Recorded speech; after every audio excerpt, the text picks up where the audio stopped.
The State of the Union address is a defining moment in American politics, a tradition that stretches back to the earliest days of the Republic. Each year, the president stands before a joint session of Congress, the Supreme Court, the Cabinet, and a nationwide audience to deliver a message that is both ceremonial and deeply consequential. This annual address is more than just a speech. It's a ritual that reflects the nation's values, anxieties, and ambitions at a particular moment in history. The tradition is rooted in the Constitution's mandate for the president to inform Congress about the nation's status and recommend measures deemed necessary and expedient. Article 2, Section 3, though brief, has given rise to one of the most anticipated events on the political calendar, evolving over centuries from a simple written report to a grand spectacle. What began as a written report delivered by George Washington in person, then sent as letters by Thomas Jefferson and his successors, has become a major televised event. Today, the State of the Union allows the president to address not only Congress and the Supreme Court, but also millions of Americans watching at home, making it a unique moment of national focus and unity. The address serves as both a report card on the past year and a roadmap for the future. It's a chance for the president to highlight achievements, acknowledge challenges, and lay out legislative priorities. The words spoken in the chamber can shape the national narrative, influence public opinion, and set the tone for the months ahead. Delivered in the historic House chamber, the speech's symbolism is unmistakable. It underscores the separation of powers, with the executive standing before the legislative and judicial branches, but it also highlights the need for collaboration and compromise in a functioning democracy. The gathering of leaders from all branches of government is a powerful reminder of the nation's constitutional framework. On February 25, 2026, Donald Trump delivered his first State of the Union since returning to office, a moment charged with tension and uncertainty. The country was in the midst of a partial government shutdown, and the political divide in Congress was sharper than ever. The stakes were high, and the world was watching to see how the president would address the nation's challenges. The nearly 2-hour speech was the longest in modern history, a deliberate move designed to project strength, stamina, and resolve. Trump used the occasion to declare the dawn of a new golden age under his leadership, outlining ambitious goals and painting a vision of American renewal. The length and tone of the address were as much a message as the words themselves. For Trump, the State of the Union was a chance to rally his base, energize supporters, and persuade skeptics of his agenda. For the opposition, it was an opportunity to challenge his narrative, highlight alternative visions, and signal resistance. The chamber was a microcosm of the nation's divisions, with applause and silence marking the battle lines of American politics. Every gesture, every applause line, and every moment of visible dissent was scrutinized for political meaning. The reactions of lawmakers, the expressions of the vice president and speaker, and the focus of media cameras all became part of the story, reflecting the high stakes and intense scrutiny of the event. The State of the Union is more than a speech. It's a living snapshot of America's political health, its divisions and hopes, and its ongoing experiment in democracy. Each year, it captures the spirit of the times, reminding the nation of both its challenges and its enduring aspirations. President Trump painted a picture of unprecedented prosperity, using his State of the Union address to highlight what he described as a booming American economy. He spoke with confidence, outlining a vision where the United States was not only recovering, but thriving like never before. Trump emphasized that his administration's economic policies had set the stage for a new era of growth, innovation, and opportunity for all Americans. He described a nation where businesses were flourishing, jobs were plentiful, and families could look forward to a brighter future. Trump credited his policies for record stock market highs and lower mortgage rates, suggesting that these achievements were directly improving the lives of everyday citizens. He pointed to surging investment, increased consumer confidence, and a sense of optimism that he claimed was sweeping the country. He claimed record low inflation and historic job numbers, presenting these as proof of a new golden age for American families. According to Trump, more people were working than ever before, and wages were finally rising after years of stagnation. He argued that his administration's focus on deregulation and tax cuts had unleashed the potential of the American workforce. Trump contrasted his economic agenda with his opponents, warning their policies would reverse these gains. He cautioned that alternative approaches would lead to higher taxes, more regulation, and ultimately a return to economic uncertainty. The president framed the choice as one between continued prosperity and a risky departure from his proven strategies. Yet, public opinion didn't fully align with his narrative. An NBC poll showed only 39% approved of his handling of the economy. Despite the positive numbers Trump cited, many Americans remained unconvinced that the benefits were reaching them personally. The poll reflected a nation divided, with skepticism about whether the economic boom was as widespread as claimed.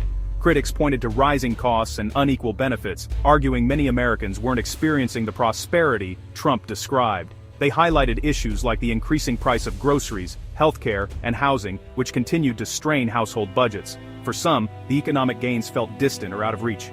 The disconnect between national statistics and personal experience was clear. While some communities enjoyed new opportunities and growth, others struggled with stagnant wages and limited job prospects. Focus groups revealed a complex picture, with Americans expressing both hope and frustration about their financial futures. While the stock market soared, concerns about affordability and wage stagnation persisted. Many families found that rising asset values didn't necessarily translate into more money in their pockets. The gap between Wall Street and Main Street remained a central issue in the economic debate. Trump's speech aimed to convince the public, but skepticism remained. For every supporter who cheered his message, there were others who questioned whether the economic recovery was truly as robust as he claimed. The conversation about America's economic future was far from settled. The economic debate underscored the challenge of translating broad data into everyday reality. As experts and citizens alike weighed the evidence, the question remained: could Trump's vision deliver lasting prosperity for all, or would the benefits continue to be unevenly distributed across the nation? Central to Trump's agenda was the One Big Beautiful Bill, touted as a transformative package for American families. He promised working-class tax cuts, new deductions for car loans, and the elimination of federal taxes on tips and Social Security income. These proposals were framed as direct benefits to ordinary citizens, not the wealthy. However, fact-checkers quickly found Trump's descriptions exaggerated. The actual bill offered more modest relief and included numerous limitations. Promises of sweeping tax changes were oversimplified, with many details glossed over. This gap between political messaging and legislative reality is common in modern politics. The bill was marketed as universally beneficial, but the truth was more complicated. Citizens were left to navigate conflicting claims and unclear policy details. Immigration and border security dominated Trump's address, as he blamed Democrats for the ongoing government shutdown and accused them of obstructing essential reforms. He called for the Save America Act, demanding strict voter ID and proof of citizenship, linking immigration to election integrity. Critics argued these measures would suppress minority and low-income voters. Trump controversially singled out the Somali American community in Minnesota, linking them to a disputed fraud scandal and using inflammatory language. He referenced tragic incidents to argue for stricter immigration policies, portraying undocumented immigrants as a public safety threat. Fact-checkers and opponents condemned these claims as misleading and divisive. The president's rhetoric intensified polarization, energizing his base while deepening national divides. Isolated incidents were used to frame a complex issue in stark, confrontational terms. The immigration debate became a flashpoint for the evening's most heated moments. In his State of the Union address, President Trump's foreign policy section projected an image of unwavering strength, with a particular focus on the perceived threat from Iran's missile program. He emphasized his administration's commitment to preventing nuclear proliferation, vowing that Iran would never be allowed to develop nuclear weapons capable of threatening the United States or its allies. This tough rhetoric was designed to reassure Americans of their safety and to send a clear message to adversaries abroad. Trump asserted that Iran was dangerously close to developing missiles that could reach American soil, raising alarms about national security. However, this claim was met with skepticism, as multiple intelligence agencies and independent analysts reported that Iran's missile capabilities were not as advanced as the president suggested. The timeline for such a threat, according to experts, was far less immediate than Trump implied, highlighting a disconnect between political messaging and intelligence assessments. The president also declared that he had ended 8 wars, presenting himself as a peacemaker who was bringing American troops home. Yet, this assertion was widely disputed by military experts and journalists, who pointed out that U.S. military operations and deployments continued in several regions, including the Middle East and Africa. The reality on the ground showed ongoing conflicts and persistent American involvement abroad.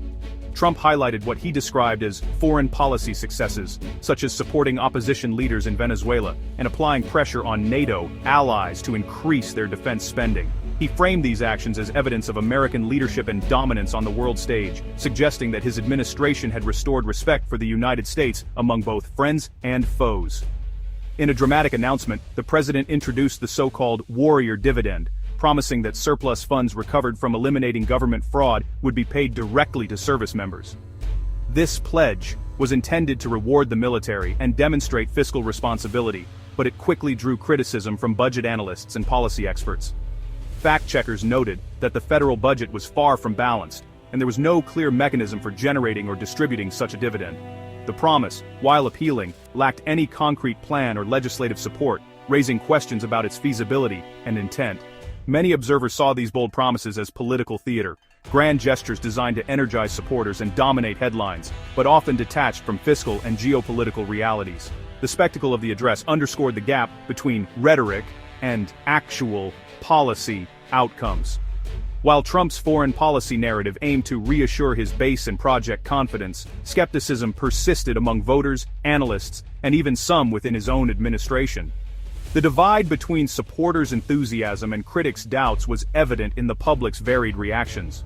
Ultimately, the segment highlighted the enduring gap between presidential rhetoric and the complex realities of global affairs, reminding viewers that foreign policy is often more nuanced than political speeches suggest. The Democratic response, delivered by Virginia Governor Abigail Spanberger and Senator Alex Padilla, offered a stark contrast to Trump's address. Spanberger challenged Trump's claims of prosperity, focusing on rising costs for healthcare, housing, and energy. She accused the president of favoring the wealthy and spreading division, calling for a return to truthfulness and public service. The rebuttal emphasized economic anxiety and the struggles of working families. Spanberger highlighted recent Democratic victories as evidence of a desire for change. She outlined a positive agenda: affordable living, expanded healthcare, and clean energy investment. The response aimed to unite Americans around a vision of opportunity and fairness. The 20,000 styrstandes tirindan ausenstossen sky. Sixth State of the Union was marked by visible partisan division and protest. Many Democrats boycotted the event, while others staged protests inside the chamber. The ejection of Representative Al Green for holding a protest sign underscored the evening's tension. Audible groans, heckles, and walkouts punctuated Trump's speech, especially during controversial remarks. Republicans responded with frequent standing ovations, highlighting the chamber's split. The event's visuals, one side cheering, the other protesting, became a metaphor for national polarization. Instead of unity, the address showcased the deep chasm dividing American politics.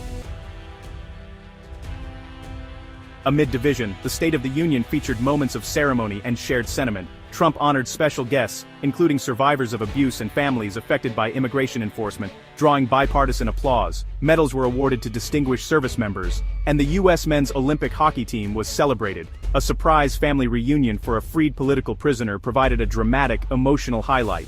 These moments aimed to humanize policy debates and foster a sense of shared identity. They offered brief interludes of unity in an otherwise contentious evening. Such tributes are strategic, generating positive media coverage and national pride. The ceremony contrasted sharply with the night's protests and partisan clashes.